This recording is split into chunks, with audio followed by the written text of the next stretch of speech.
Hey everyone, before we start, we just want to quickly mention a few ways you can support the show. We put a lot of work into each episode, sometimes up to about 40 hours, between recording, editing, mixing, composing. It's a huge commitment, and we're really just two guys doing this, even though we're starting to hire out others to help us take on some of the workload. But we don't make money from this show, so here are a few ways you can support the show if you want us to be able to produce these episodes more efficiently and with shorter breaks. We have a soundtrack available on iTunes. It's called Between Us, a Psychotherapy podcast original soundtrack. We're proud of it, and if you like the vibe of the show, you would like putting it on in the background on a lazy Saturday morning. The second way to support the show is to go to patreon.com/betweenus and become a supporter. Both ways are really easy and will help us do the thing that we do. Thanks.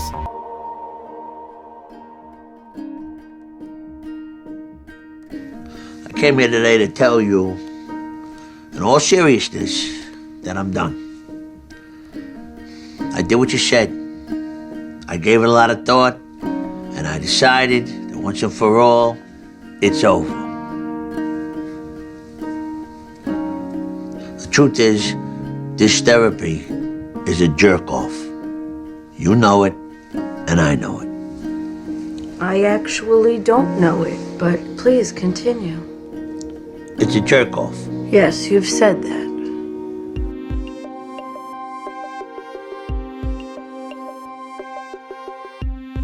So there's some contradictions there inherently that Yeah. I'm curious about, but also Sure. like finding a counseling career in the midst of all that story. Yeah. Where do you want to start? There's so much there. Yeah. I'm aware. yeah, you know better than I do. This is Between Us. I'm John Totten. So what are you doing right now professionally? So right now I work at Eating Recovery Center in Bellevue, Washington. And I work on the child and adolescent unit as a therapist with kids and teenagers, adolescents who are coming to treatment primarily for an eating disorder and working really closely with their families as well. And have you been doing that for a long time? No, I just started the job in February of this year. Usually, when you all reach out to me and say, I think I would make a great guest on your show, I take it with a huge grain of salt. I think it's natural to react to such a self-promotion with a bit of suspicion. Even if that means you're suspicious when I tell you you should check out the show. But when people's friends reach out to me and tell me about them, that's a little different. The email I got about our next guest said that her friend Whitney was a queer ex-Mormon therapist who came to the realization that she had an eating disorder while working in an eating disorder clinic. I guess, as far as hooks go, I was snagged. But in editing this interview with our guest Whitney Erickson, it got me thinking about those identity categories. So much of how we think is centered on these categories, whether it be our philosophy, our religion, our politics.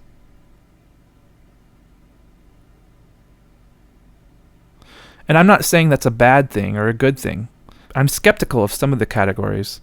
I see my artist and musician friends online who identify as makers. I guess it means they make things. Isn't that just human? Isn't it human to make things? But on the other hand, it's human to love. It's human to worship. It's human to eat. Then I go to this. There are parts of our identities that are central, and there are parts of our identities that aren't. And that between these parts that are superficial and central, there are parts of our identity that are plastic, and there are parts of our identity that are concrete. Whitney Erickson talks about these different parts of her identity as though they are flowing through her personality, sometimes bubbling up to the surface, and sometimes part of the undercurrent, but always made up of the same molecules that constitute the river that is her personality. And this kind of harmonious integration makes her very human to me. although there is a great deal of her experience that I cannot say is part of mine, and that's why it was such a pleasure to talk to her. This is Whitney Erickson, queer woman, ex-Mormon, eating disorder survivor, human. Here she is. I moved out to Washington almost a year ago, the beginning of October, from Utah. Did you grow up in Utah? No, I grew up in Ohio. I grew up about 40 miles south of Cleveland, so northeast Ohio. I moved to Utah when I was 20, almost 21 in 2006. Mm-hmm. So when did you decide to go into counseling? I think that for a long time, I was really interested in psychology. My undergrad degree is in psychology, and my master's is in social work. And so the last job that I had at my undergrad was at a group home for adolescents who were in the custody of the state of Utah.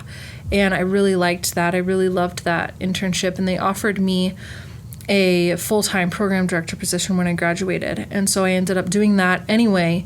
I ended up really lost in my work, which was a complete tool for me to avoid myself, my personal life, and ended up getting lost in that. And so did not go back to school right away like I had intended.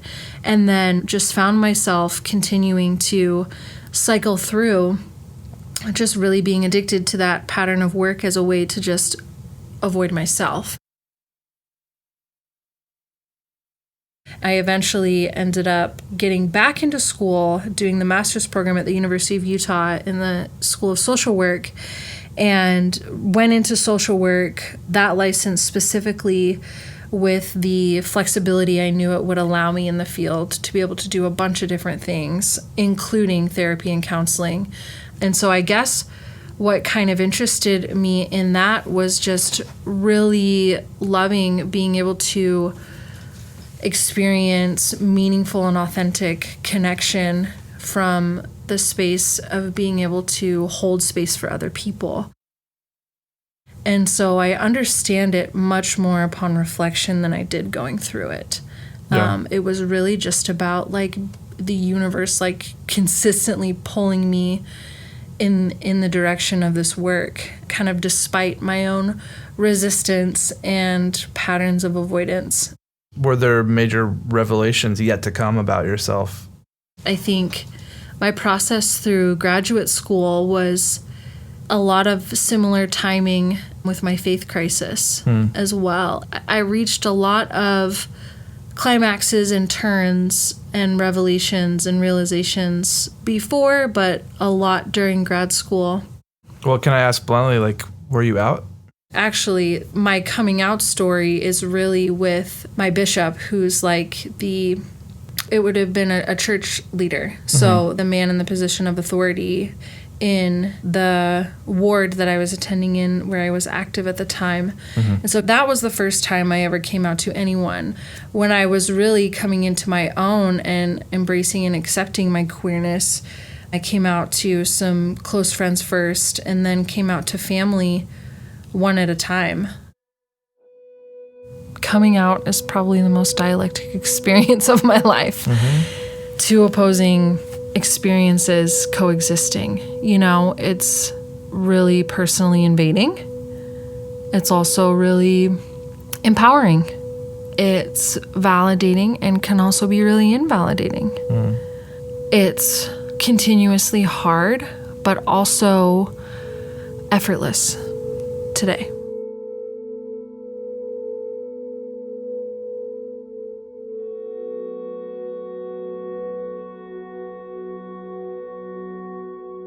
Was your own therapy ever a part of that process? Yes. Yeah.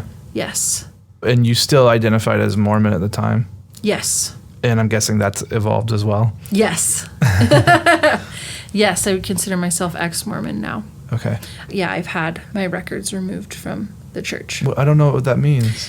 So there's like active, which means you're participating, you're attending in the Sunday activities and typically in everything that is involved in being a member of the church. And then there's what's called inactive, which is that your name is still on the records of the church, like they have you listed as a member, but you're not really in attendance, or you're kind of sporadically attending here or there. And then the other end of that, of the activity piece, is you can formally request to have your name removed from the records of the church, which removes any affiliation with the church and kind of takes you off of their census, quote unquote. Yeah. And it also like dissolves any covenants that you've made that have ties to. It's a bit complicated, but essentially what it means is that you've been removed as a member of the congregation in the most formal way possible. Was that a grieving process for you? Yeah, I think by the time I ended up officially removing my name from the records of the church, I was reaching the end, if not the after, of the grieving process. I had really made that decision in my mind over and over and over again, and was not taking the formal steps to do so for like my family's sake, for my parents' sake.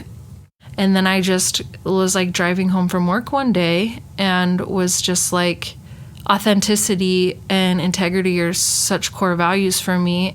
There were several things that kind of tipped me toward, like when the church came out with a policy like specifically about LGBTQ people, and it was a policy that said that any children who wanted to be baptized into the church that had parents who were LGBTQ would have to disown their parents in order to get baptized. And when that policy came out, it brought this conversation to the forefront of my mind like it had so many times before. And I just was like, if I am truly this person of authenticity and integrity, it is not congruent with who I am and what I believe about myself to be affiliated with this institution and organization. And I just went, you know, whatever the fallout is with my family or whatever the emotional consequences are, I'm more important than that.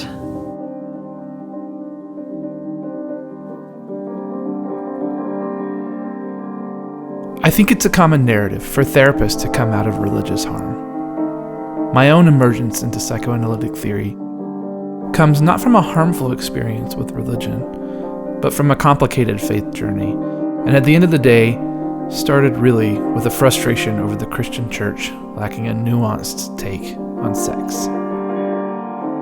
That happened as I realized that the church with a capital C didn't really represent what I considered Christian values. I was raised in the South as an evangelical Christian, even though my mom was a Jew who had converted before meeting my dad. And the religion I remember being raised with is not the one that I see today. For me, it was about love and reflection and humility. I remember praying to God as a young teenager, asking God to show me how I could be better, how I could improve myself to love my neighbors and friends and family more. I don't know if it changed me. I don't know what they would say. But this was the beginning of a therapy career for me, reflecting and creating change. I don't really hear those narratives in the Christian church today. I hear the more exclusionary aspects of organized religion. Stories of marginalizing our fellow humans.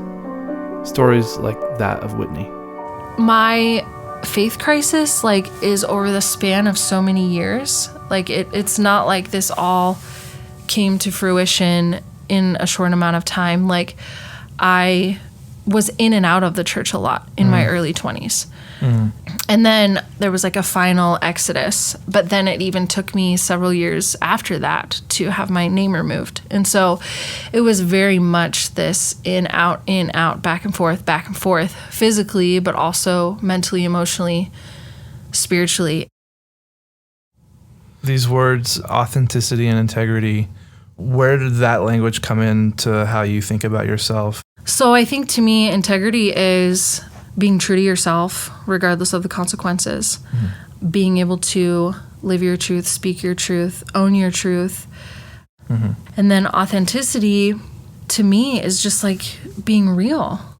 Having what you're saying and doing match your internal experience and being able to show up in that way.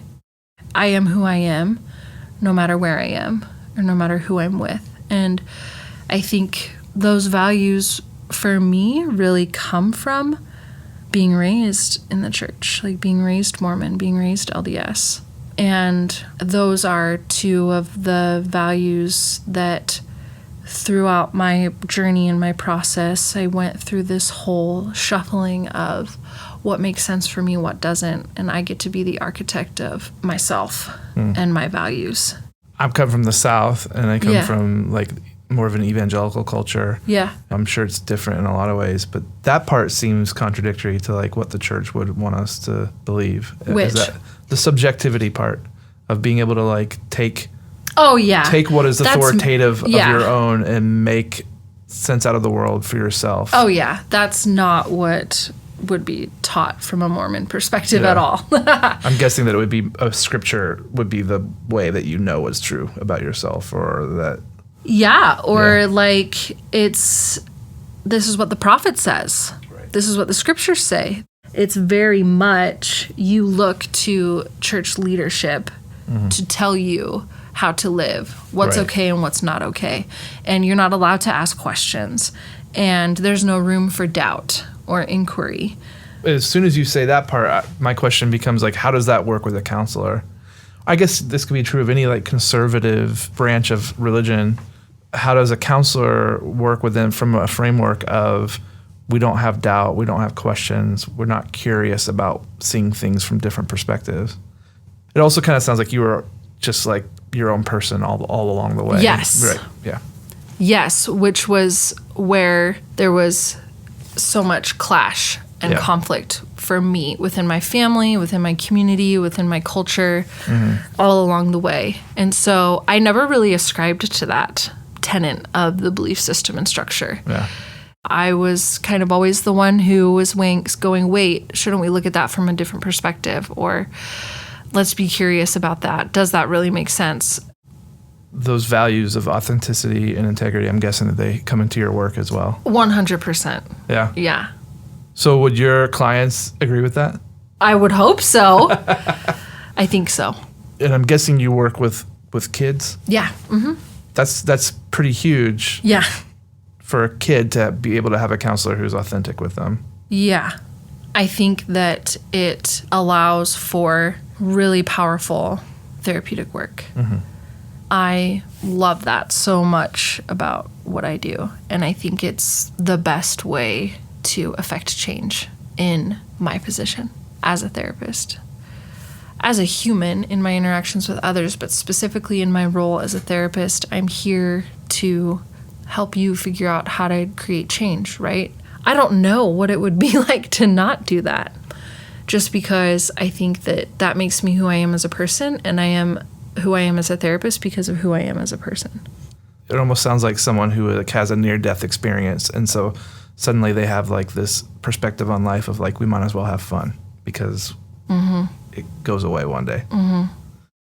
Yeah, no, me valuing authenticity is a direct result of growing up in a family and in a community and a culture where I was not okay for being who I am as I came into this world, not having control over any of those pieces of my identity. And I think my passion and drive toward authenticity and integrity is a direct result of years and years and years and years of living in the shadows of my true self, hiding who I am, not even knowing that I was doing that. I don't even have memories from when I was a child, like early childhood. Like that's a lot of the work that I'm doing with my therapist right now is this peace work, this inner child work, because as I put together this timeline of my life, you get me to before 11 or 12, and the only things I remember are things that other people have told me or that I have images in my mind of from pictures that I've seen.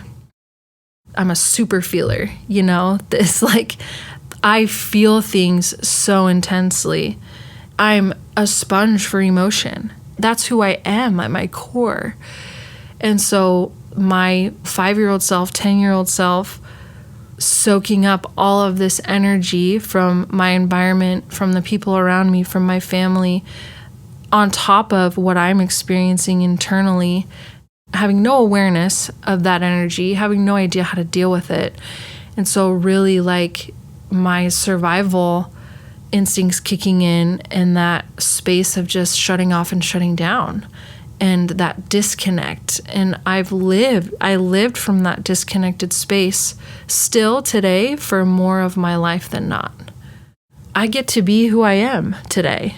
I get to show up authentically and in my integrity for myself today, but also for all of those versions of me within me that didn't get that. And so, yeah, it's important.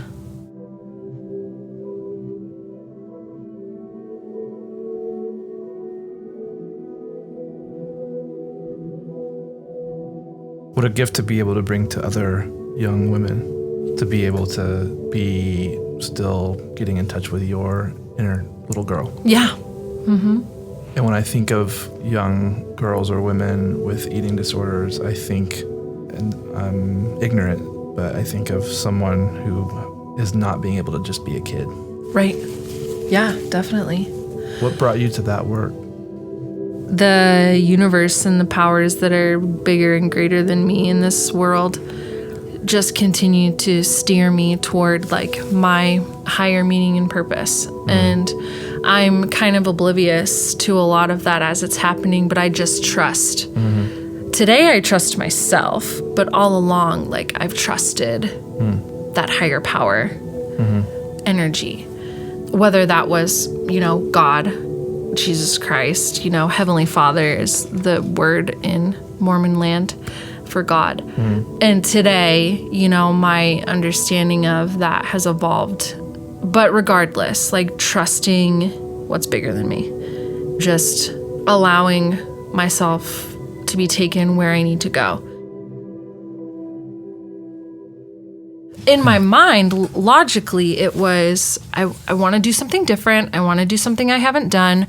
I had worked largely in substance abuse with adults and their families. And so there's a lot of mirroring and parallels between eating disorders and substance abuse. And so that was all a part of it logically, but ultimately, like, just throughout the interview process and just navigating through what's the next job I'm going to take, like really just being in tune with myself and trusting what felt right.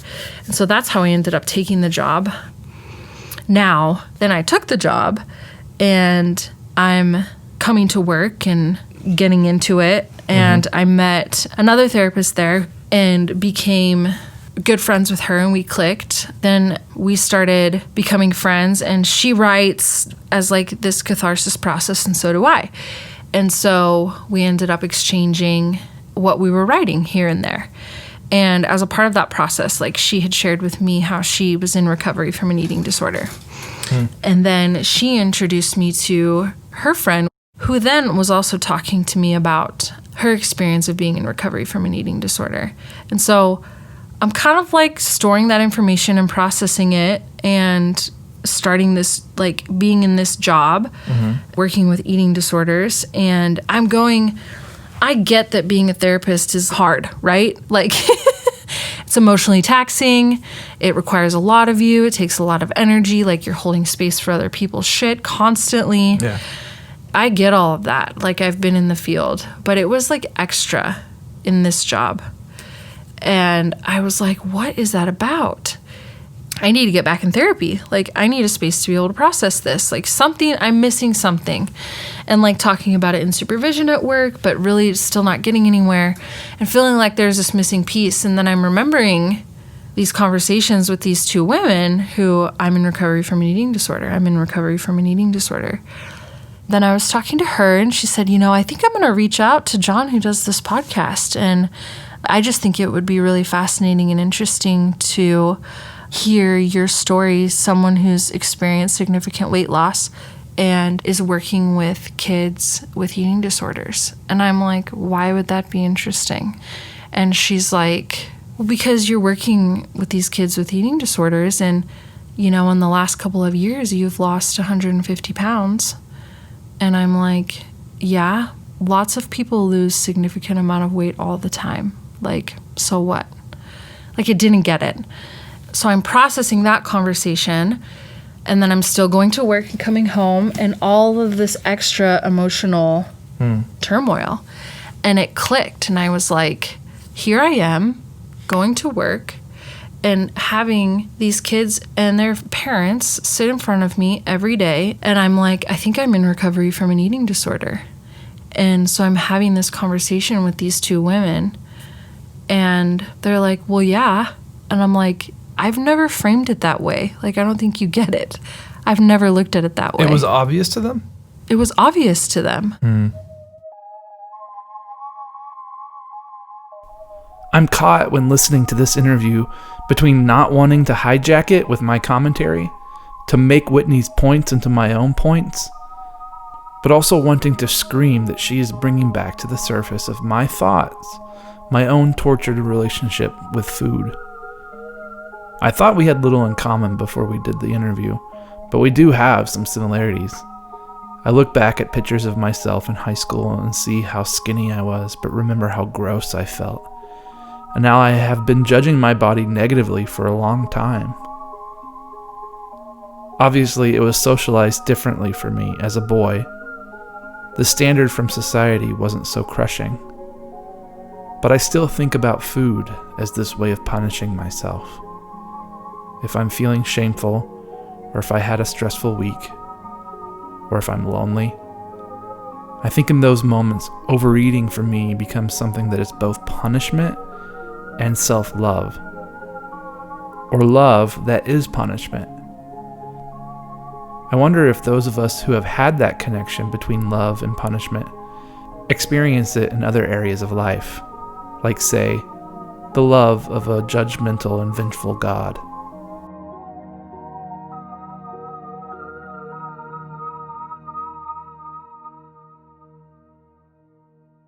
It makes sense. That's real. And so for me, really long answer to your question, like, why did I end up in this job? Because I'm in recovery from an eating disorder, and I've been through these experiences of these people that I'm working with in such an intimate, vulnerable, authentic way.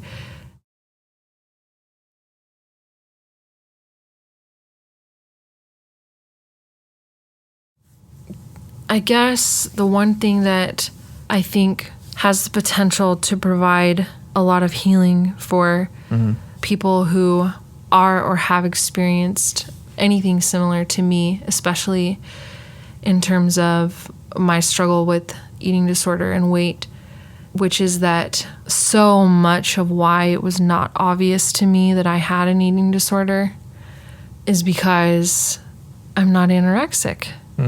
And I'm a bigger bodied person.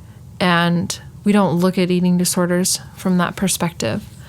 And so it never even crossed my mind that that would be something that I should think about, have an awareness of, that this super unhealthy maladaptive pattern around food was relevant to my experience. And even after losing 150 pounds, it didn't click.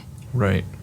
There could have been opportunity for me to understand that and realize that a lot sooner if things culturally and societally were different.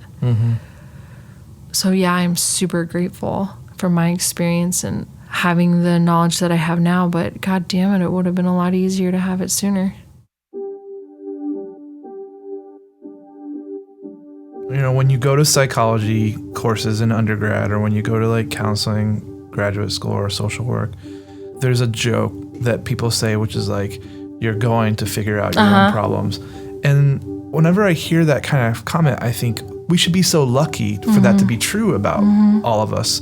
I think more often people get into this work to avoid having to look back on themselves. I joke with this therapist that I work with, this friend of mine, we joke back and forth, like, we're just as fucked up as these people. Yeah. Just in different ways. Yeah. And we have sometimes not in different right? ways. Yeah. And we happen to have some education and some letters behind our name. Right. I'm anticipating these ongoing self-discoveries, if you will. And I think that makes me good at what I do. I think it makes me really good at what I do. I think it's what your clients need. Way better way to say it. So can I ask specifically about the eating disorder revelation? My pattern of maladaptive coping when it comes to eating is in the form of binging. And so I had been an overeater for years and years and years and years. And since I was a little kid, adding on the weight. And the weight is a tangible representation of walls between myself and others, a way to repel people and keep people out of my space for lots of reasons, lots of, really negatively rooted belief systems about myself, rooted in shame. I'm wired for connection, but I don't deserve that, and I'm never gonna have it. I'm forever alone. And so my defense mechanism, self-protection mechanism, whatever you want to call it, was to create tangible rejection between myself and others, a self-fulfilling prophecy. When my physical health came into focus, and again, those principles of authenticity and integrity, how at the time working in substance abuse, here I am showing up every day, teaching these principles, teaching these values and their importance and how to live congruently to who you are. And I'm a big fucking hypocrite over here.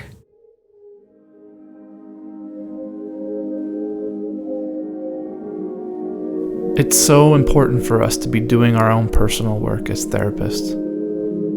And it's so common for a therapist not to do that work.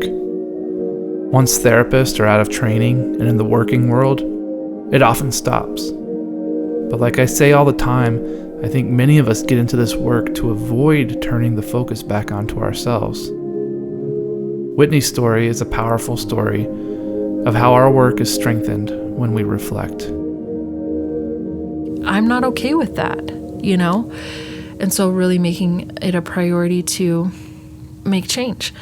And so that was the focus. I want to feel better. I want my energy back. I don't want to be 40, 50, 60, and all I can do is sit on the couch and watch TV because walking up and down the stairs is ridiculous, I love being outside and hiking and biking and playing sports, all these things that I've loved since I was young and being active. And those are things that I can't do. And so it's also a matter of self-care, right? Totally. Not just in a weight aspect, but allowing yourself to be happy. Allowing myself to be happy. Allowing myself to be happy. Allowing myself to heal. Shedding shame. Shedding these barriers between myself and others, and allowing myself to be seen. And the weight came off as a side effect. Wow.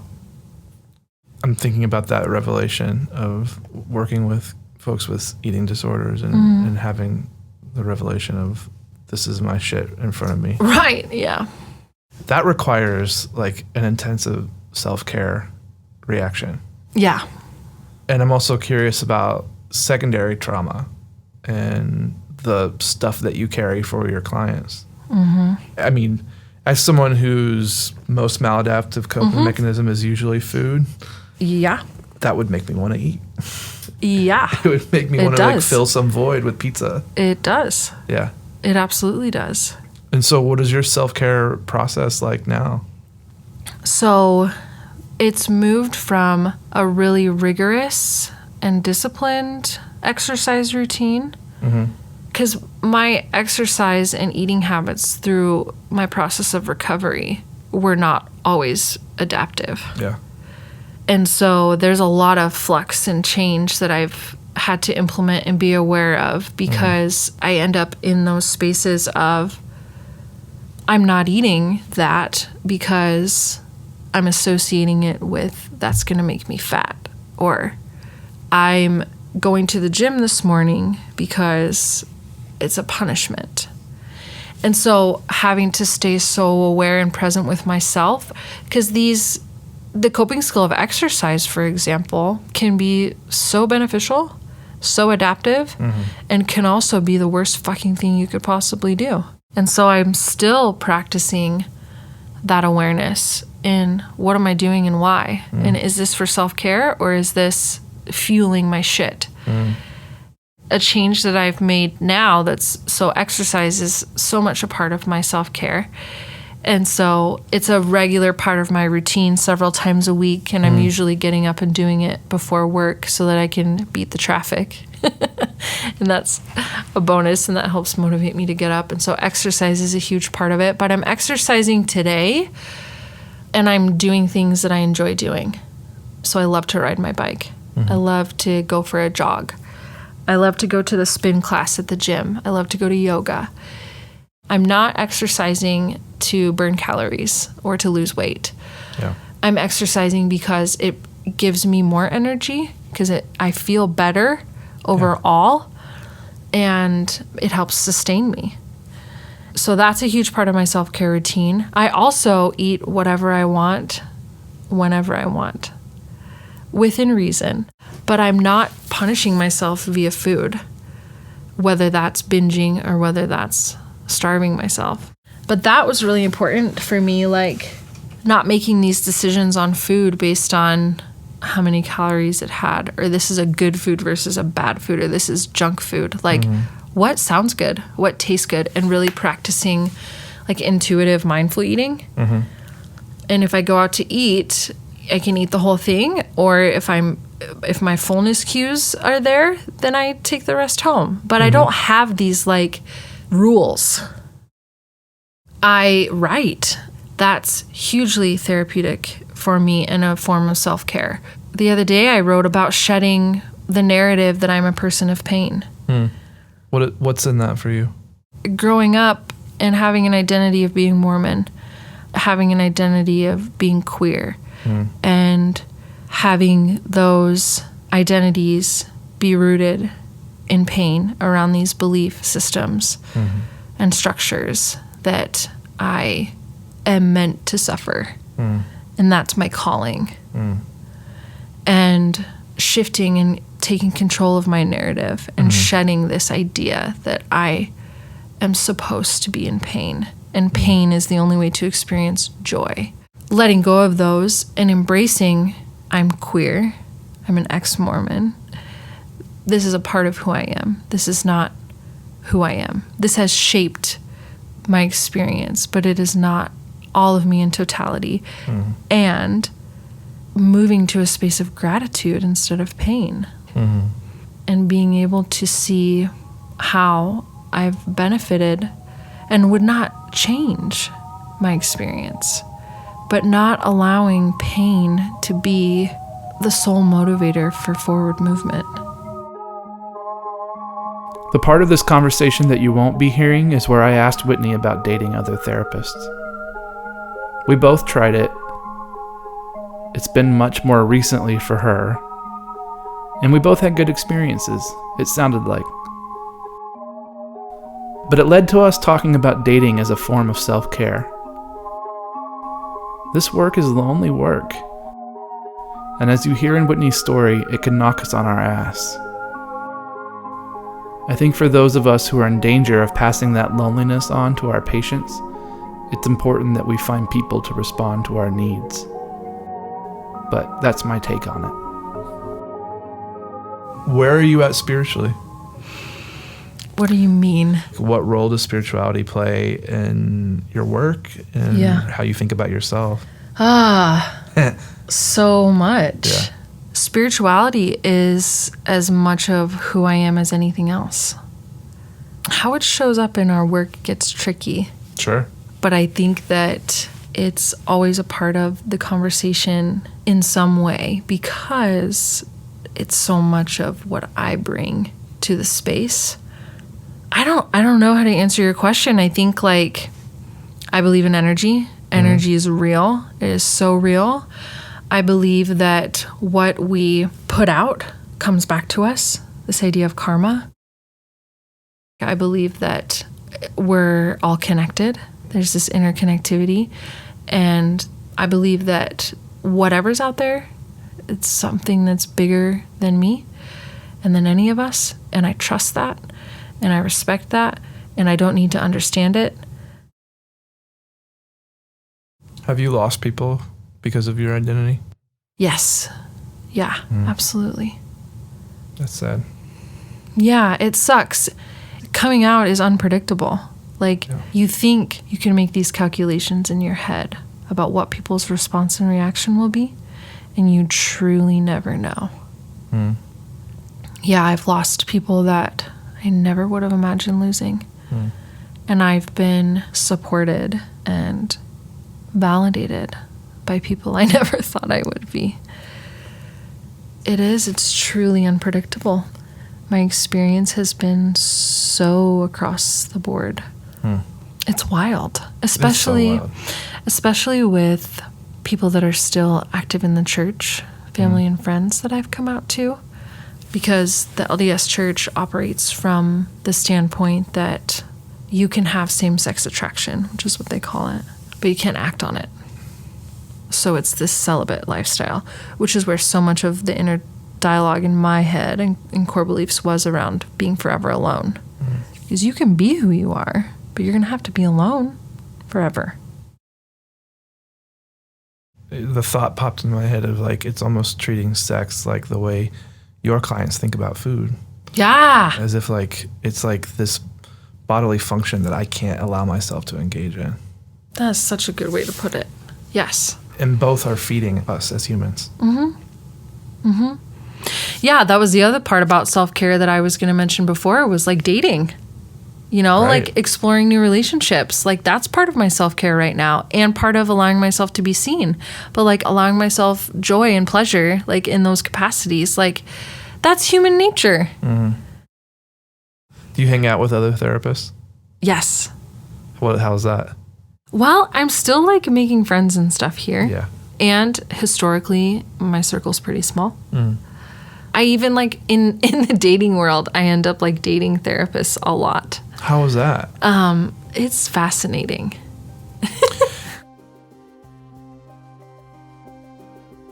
I wonder if you ever think about like where you might be had you not been resilient. I mean, Yeah. There's- I wouldn't be alive.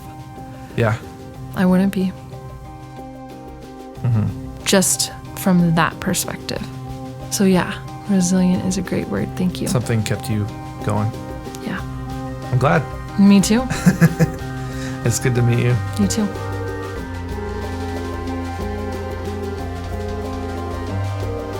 Our thanks to Whitney Erickson. This has been Between Us. Our show is produced by myself, John Totten, and Mason Neely, who also composes our music, with additional editing by Chris Keene at Cutter's Cathedral in Chico, California. If you like the show, make sure to find us where you find podcasts and subscribe. And if you can, leave a review on iTunes. Also, find the Between Us Psychotherapy podcast original soundtrack on iTunes to own some of our original music and support the show. Or you can find us at patreon.com/betweenus to become a supporter for future episodes. Find us on Facebook, Twitter, or Instagram and say hello. And until next time, take care.